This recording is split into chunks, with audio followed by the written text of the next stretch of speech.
मराठा आंदोलक मनोज जरांगे पाटील यांच्या मातोरी तालुका शिरूर कासार जिल्हा बीड या गावात मराठा आणि ओबीसी यांच्यात राडा झाला।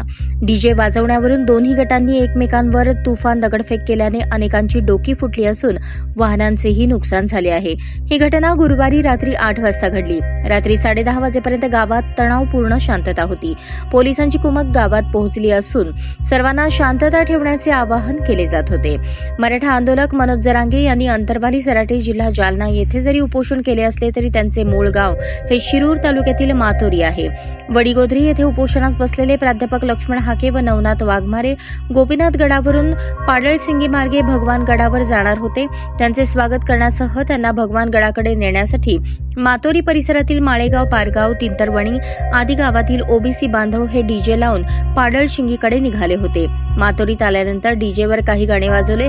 यावर मातोरी गावातील लोकांनी डीजे बंद करा, गाणे वाजवू नका असे सांगितले। हे बोलत असतानाच त्यांच्यात शाब्दिक वाद झाले। त्यानंतर याचे रूपांतर दगडफेकीत झाले।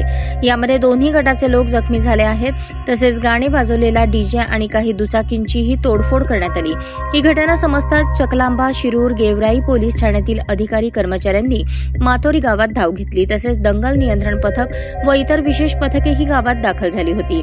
दोन गटात वाद झाल्याचे समजताच गावात धाव घेतली। दगडफेकीत काही नुकसान झाले आहे। परिस्थिती नियंत्रणात आणण्यासाठी प्रयत्न केले जात आहेत, अशी माहिती चकलांबा सहाय्यक पोलीस निरीक्षक नारायण एकशिंगे यांनी दिली। सध्या परिस्थिती नियंत्रणात आहे। पोलिसांचा बंदोबस्त देखील आहे। सर्वांना शांततेचे आवाहन केले आहे, अशी माहिती मातोरीचे सरपंच देविदास शिंदे यांनी दिली। ताज्या बातम्या पाहण्यासाठी प्राईम महाराष्ट्र न्यूज चॅनलला सबस्क्राईब करा।